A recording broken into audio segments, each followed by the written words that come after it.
DSD and ICASA with regards to regulatory compliance. Yeah, I'll hand over to Mr. Nene, and he will be your facilitator for today. Thank you.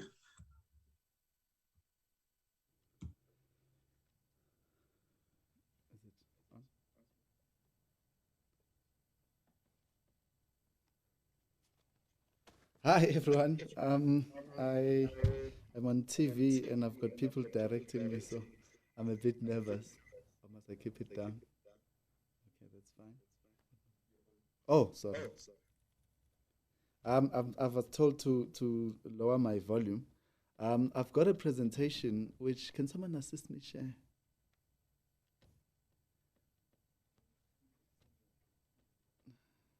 Apologies.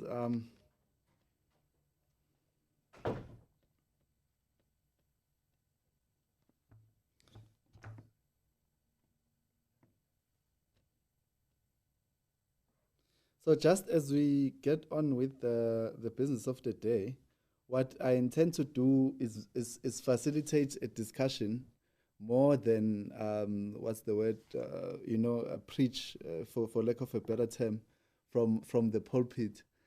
So if at any point you want to interject, and I'll try, I've tried to make the presentation as relatable as it possibly can be.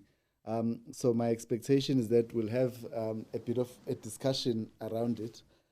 Maybe someone has experienced such issues around corporate governance.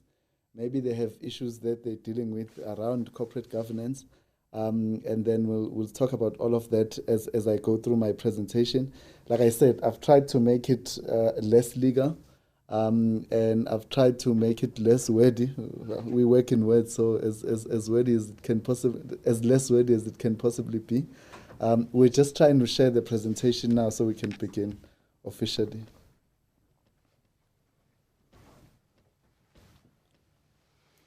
Oh no, it's this one.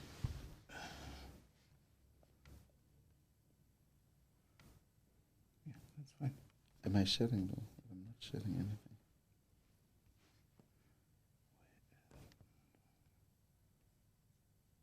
The only options it gives me.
It's just so that where do I look? Do I look here? Oh, yeah.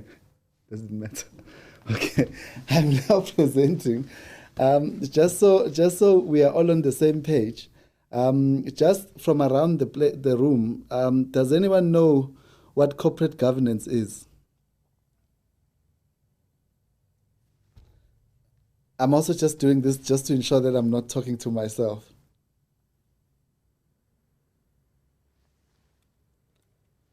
Anybody? Oh, I see there's a hand raised. Yes, you can go.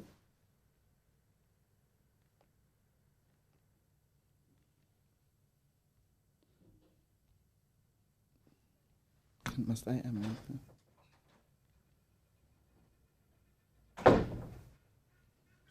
Okay, sir, I'm here. I don't know if I'm audible.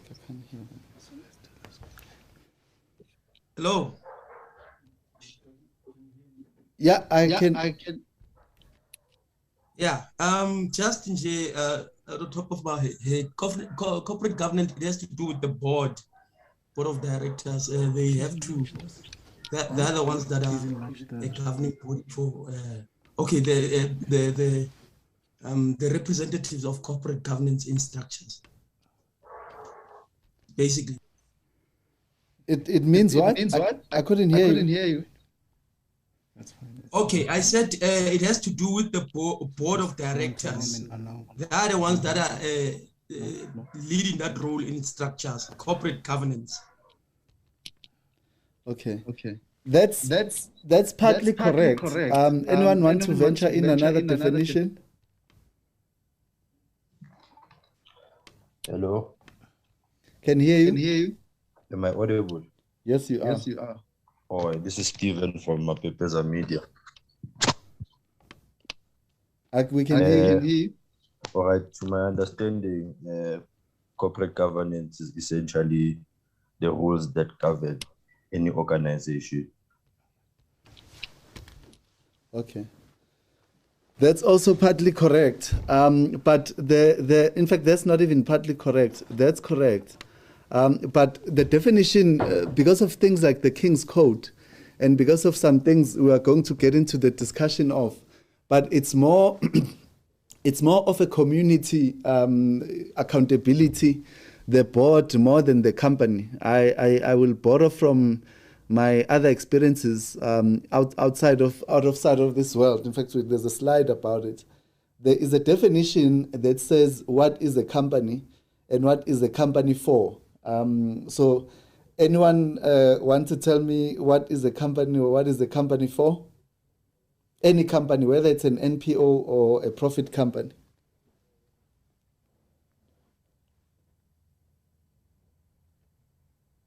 If you go into SIPSI today and you open a company, you know, you are opening it for what purposes?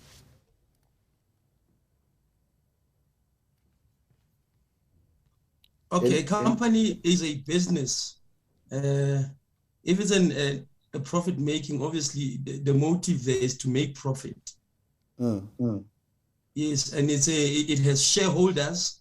It's not led by one person. It has shareholders. These people come together, invest in this company, and then hire people. But the most important thing is the product this company represents. And then obviously with this product, it has to be something that will be beneficial to the company in the form of profit. Okay, that's perfect. That's actually more like it. So it's a profit-making business, but one of the emphasis which you did not put there, which what corporate governance is these days, is that it is a corporate citizen. So, for example, if it's a mining company, it does not exist outside of the community within which it exists at. So if you're saying so before, the sole purpose of companies was mainly profit. It is still now, but it is also a corporate citizen in that if it takes out anything, it must ensure that within that community, it rebuilds. You know, I know there's social housing programs in the mining space. In the mining communities, the companies would, well, in some of them, as to whether some of them do it or not is a debate for another day. But there are all these things that companies do. They will give bursaries. So other than making profit, it's a corporate citizen. So corporate governance, essentially, there are a few definitions. I'll venture book definitions, but everyone's definition was fine. Corporate governance, essentially, is ensuring accountability of that corporate citizen, in that who holds it to account. You know, is it I'll make some examples of corporate citizens that were not really exemplary corporate citizens, and perhaps we can get into a debate as to why they were or they were not. Okay, I see people have written there. Sorry, I'm not really tech savvy, so So your mic is making an echo. Sorry. It's fine. Okay, that's perfect. Apologies for that. I think I'll keep the screen here. If you are writing a message to me privately, don't write it unless you want everyone else to see it, because I'm keeping this here and everyone can see. Be that as it may, these are the definitions of the okay. We're going to speak about firstly what is the King Report. Well, it's here. So the King Report on Corporate Governance is a booklet of guidelines for governance structures and operation companies in South Africa. It is issued by the King Committee on Governance. 3 reports were issued thus far. So it's 1994, King 1, when it started, 2002, King 2, and 2009, King 3, and the revised version of King 4. So basically what it is saying, sorry. Oh. Sorry, it's what do they call them? Even in construction, they have minor problems just after a house is built. So we'll also overcome this. So in 1993, the directors in South Africa, which is an association, asked the retired judge called King. So the name King Report is not necessarily just made up. It's based on retired Judge King to do a guideline on a good corporate governance and what it takes. So there are structures within corporate governance. There's the Companies Act, and then there's the King's Code. I'm going to talk to you about what the King's Code specifically is about and what it says. But before we get into it, the King's Code is mainly a voluntary principles association, which all companies who want to be bound by it, good corporate citizen, go about their business based on the principles therein. Basically, it just sets out what a company must do in order to achieve good corporate governance. I'm going to get into examples of companies like Enron. A lot of people know about VBS Mutual Bank. A lot of people know about companies like Steinhoff. We're going to hopefully have a discussion on what possibly went wrong on corporate governance there and why the companies were in the scenario that they're in. One of the things we are also going to look at is another company called Tonga Hewlett, which was suspended from the JSE listing because of issues around corporate governance. However, I also, I undertook to not make it overly technical. So if there's anything anyone doesn't understand in what I'm saying, we can discuss it, and there's no question that is not a good question. All questions are welcome. So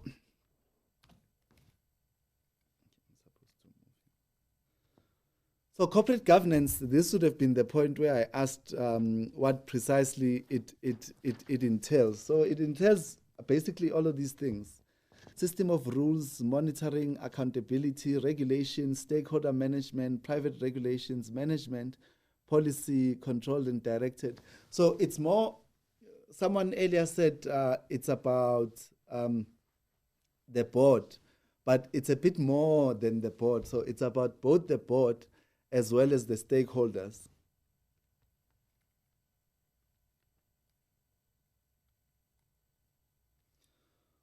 So these are the examples that, what does anyone know besides reading here about the term too big to fail?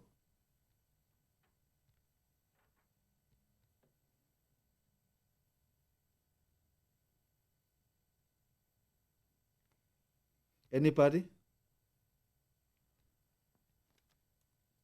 It could be because of the longevity of the company, or if the company is rich or has made a lot of money over the years.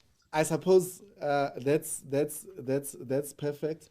I suppose the big question is there a company that's too big to fail? We could look at SABC. What happened in the past? I mean, SABC, we're all looking up to them. The next thing you know, they fail. So yeah. Okay. Typical. Anybody else?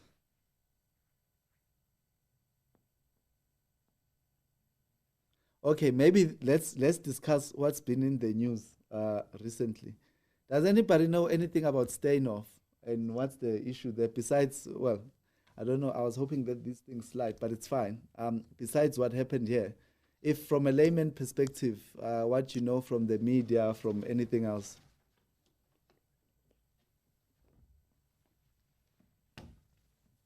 Evo? Yeah. Yeah, we can either call it an accounting error or straight up corruption. Okay. Accounting error because and straight up corruption because. Okay, it's an accounting error because in the mainstream media, it has been explained to detail how the 250 billion was inflated in terms of how they actually did their books. So they just told us that the books were inflated and it was an accounting error. But to a layman's term, you can say it's corruption because you can essentially get people to just cook your books so that you can reflect a better image to your stakeholders. And when they hold you accountable, it's as if everything is all right. Ganti, it's the opposite. Okay. Thanks. I'm not trying to put you on the spot, but let me probe you even further. Let me ask you how, from what you know, and you don't, how could it have been prevented just based on what you know?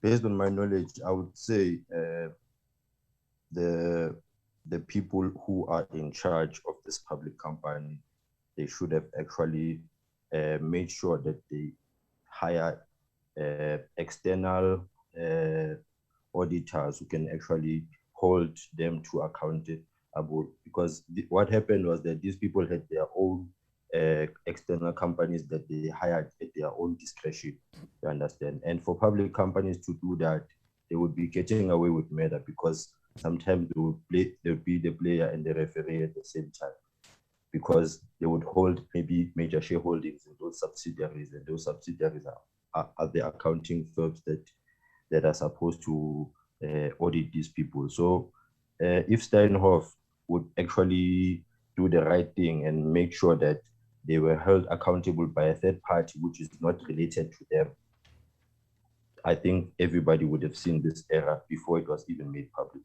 Okay, that's fine. One of the underlying words that you use there, which is going to be a theme of our discussion this morning, I'm hoping to release you just after 1. We'll take breaks whenever we need comfort breaks. At court, we normally take breaks just about all the time for tea. One of the key words which you use there is accountability. And it's going to be a theme of accountability. And just to challenge both your thinking and the thinking of everyone who's on the call, who is Steinhoff in the wider scheme of things? And you must link it back with what I said earlier on about community. I suppose I've given you a hint.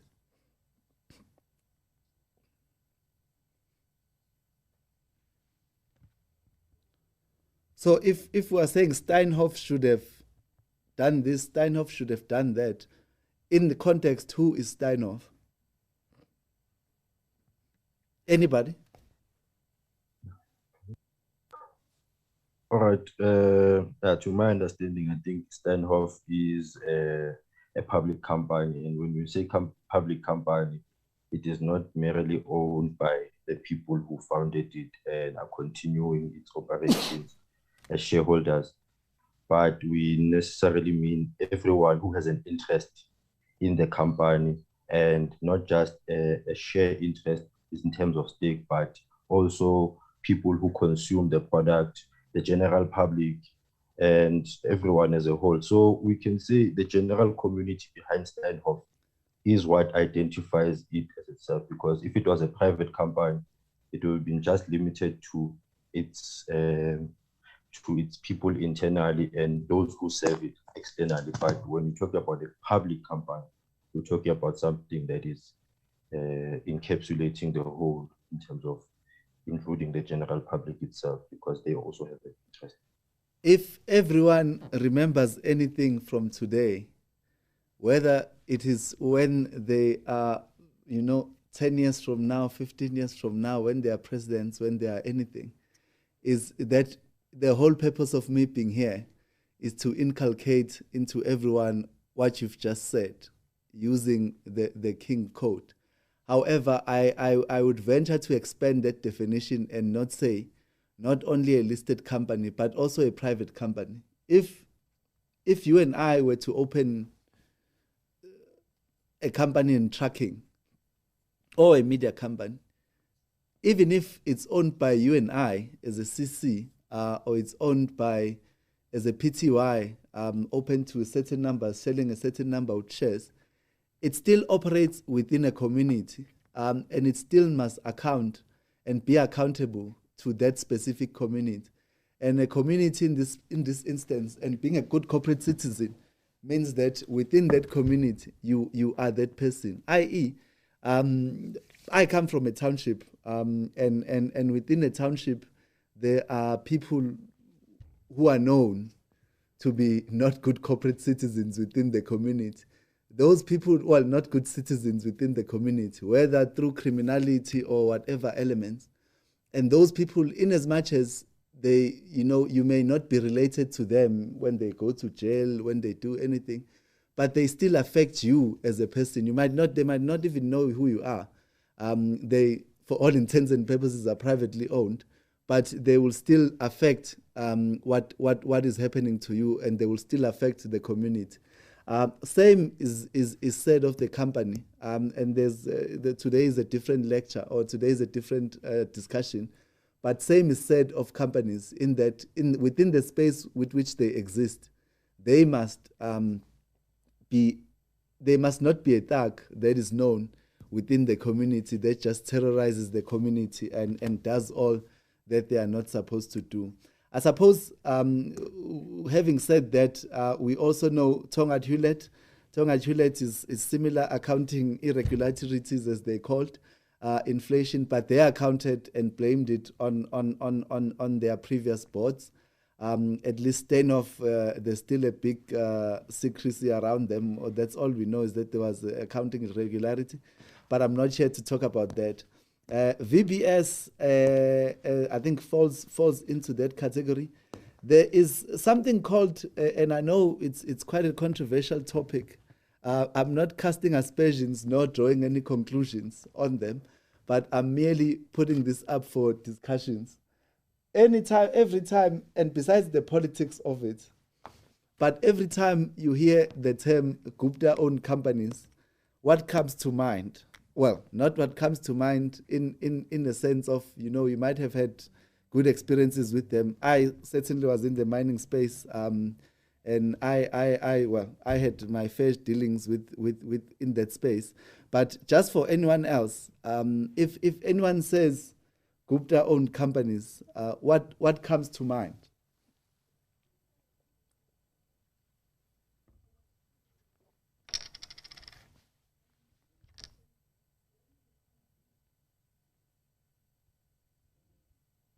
Anybody?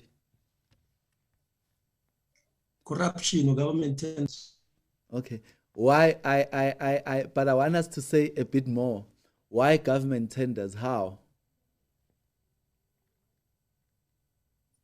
They had connection in the government. I mean, in the government space, so they got these tenders through some strings. They pulled some strings in the government so that they could get those tenders.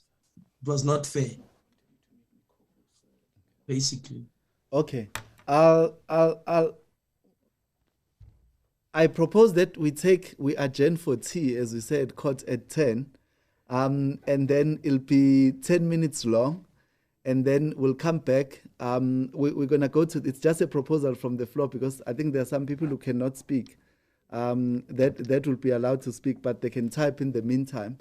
We'll close off on this topic, and then we'll adjourn for a 10-minute tea, and then we'll continue off.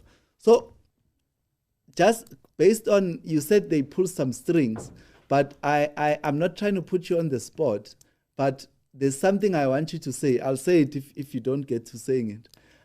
You say they pull some strings, meaning what? Okay, they pay government officials to get those tenders. Let me put it straight. Okay. There are some politicians who pull some strings in those government tenders. That's what I'm trying to say. And what's if I'm to play devil's advocate, what's wrong with that? If I've got the money and I've got the development capacity, and the person was going to get the tender anyway. Yeah, but bribery, especially in the tender processes, I think it's not a fair process, because there are some good companies that can do the same job, but doing it the right way. I'm not saying people should not pay for tenders or anything, but it's a very unfair way of doing business. Okay. Unfair, improper, undue influence, and all those terms. So once you are paid for a tender, let's say I'm not saying they paid for a tender, but like I said, it's for discussion purposes. Once you are paid for a tender, what is I'll tell you what the effect of that is, but for purposes of invoking everyone to thinking about certain things, whether it is now or whenever it is in their careers, once you pay for a tender, what is the detriment of paying for a tender? One is that you then shift. Okay, maybe I should put it on the floor first before I say you shift what?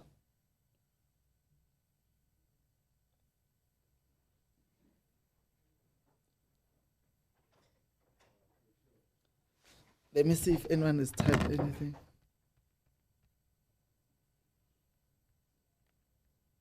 Oh, sorry.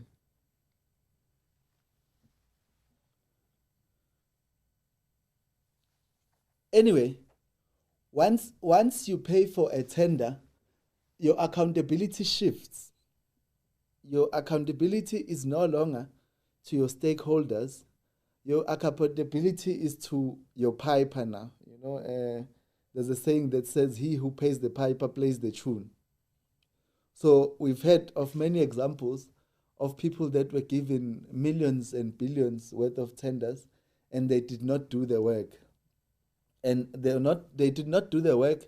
Well, I don't know why they did not do the work, but I can always venture out and say, it's because they probably knew at the time that it wouldn't matter if they don't do the work, because if they paid you, you wouldn't really fight for them to do the work, because there's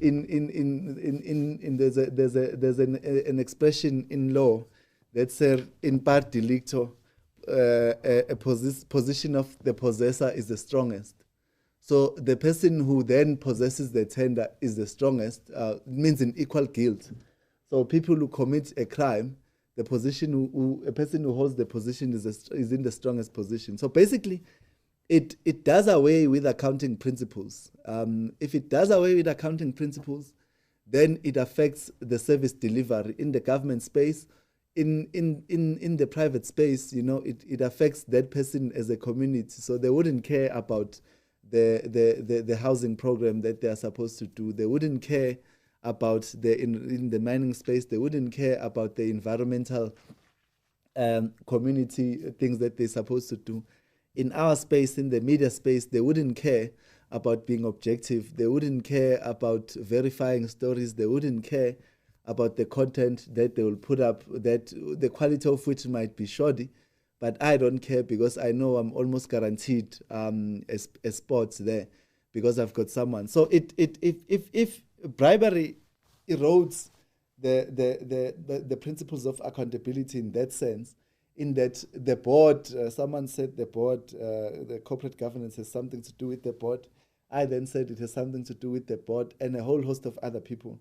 So the board then, is not really accountable to the stakeholders per se, and we'll see what King Code has to say about that.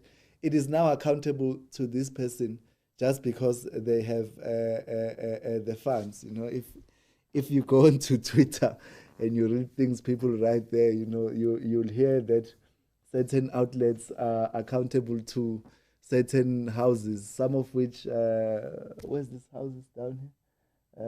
Where the Guptas were, some of whom are accountable to Cape Town, where all the wine farms are. Well, you never really know what's what really, but the whole point of it is that you once you erode the principles of accountability and the principles of genuineness, that's when your problems start. As I made an example, you wouldn't care. Well, invariably, you wouldn't care, and that's me saying it. You wouldn't care about the delivery, but you'll care about satisfying your piper. So I'm going to speak about these definitions of corporate governance, and then we're going to start on with the King Code and what it says.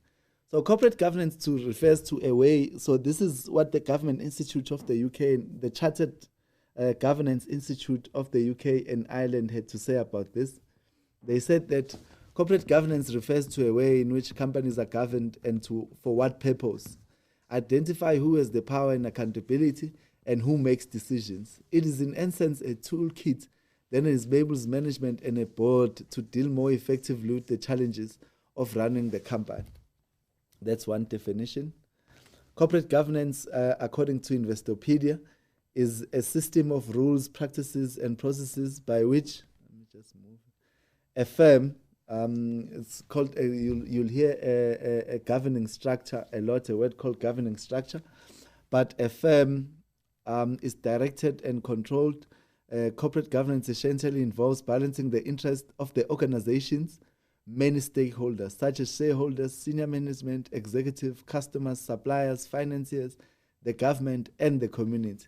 I don't think there can be a better definition than the one from Investopedia. I suppose that's why they are what they are. So it's not just about that individual, but it is about the whole community in that governance.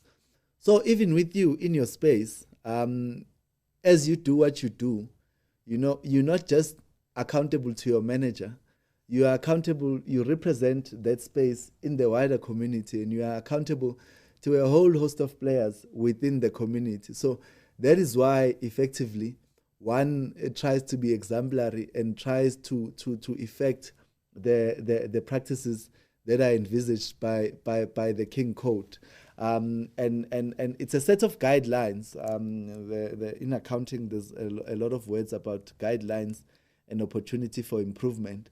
But be that as it may, it's a set of guidelines that set out an exemplary corporate citizen in order to manage these stakeholders. So even within the media space, be it you're a broadcaster, you're a copywriter, you are whichever you are within the space, your community is not just your immediate community. Your community is a broader community, particularly because in the media space you hold such a power. If I'm sure it's a publicized fact that the SABC, for example, is a national key point. So I don't know if anyone knows anything about coups, but if anyone is undertaking a coup, the first thing they do is take control of the media. And if you control the media, you control the narrative, and you effectively control the minds of the people. So if you do that, then you must do it responsibly within that space in order to ensure that you account in a responsible way.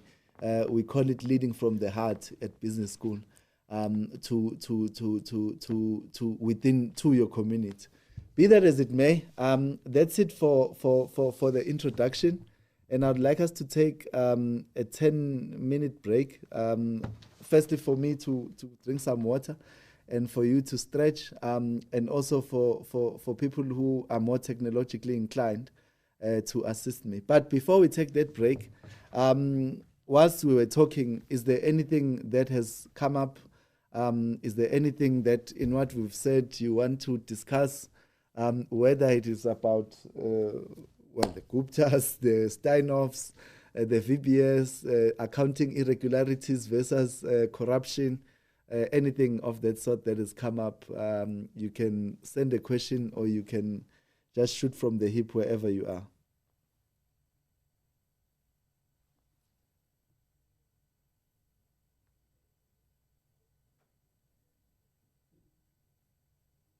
Okay.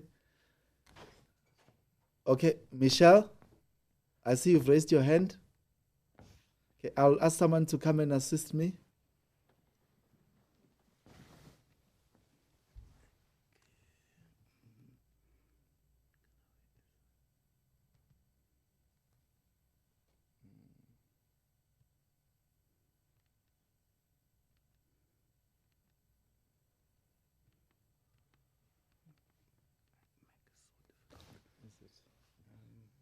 Okay, let's do this.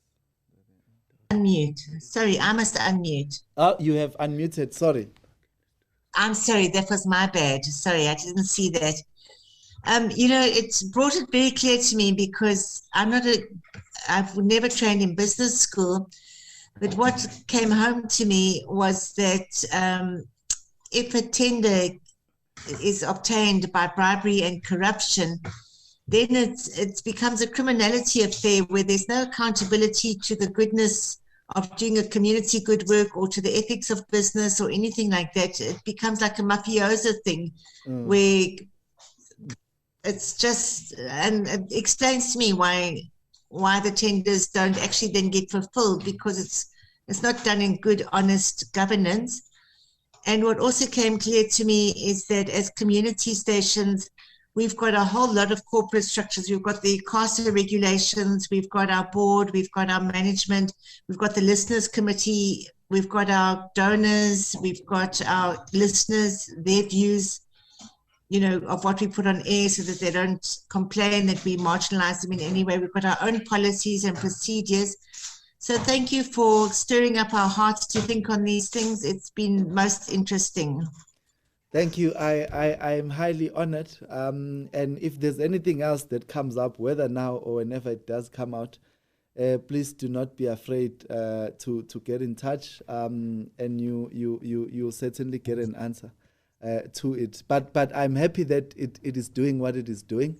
And I hope that I'm going to venture out a little bit just based on what you said. For a developmental state like ours, it is quite imperative that there is a rise of something we call ethical leadership, in order for the state, to continue to develop and to hinder any lack of service delivery. And I don't know if there are countries in the world where, for example, if there's no corporate governance, they send you to jail. And that's exemplary. But we are hoping that people take heed and sort of lead from the heart within your sphere of influence. We are all good corporate citizens, particularly in the space that we operate in. Like I said, when you are executing a coup, the first thing or the first two things you take hold of is the SABC, i.e. in this instance the media space, as well as the courts and whatever else you need to capture, and then you are good to go. But thank you very much.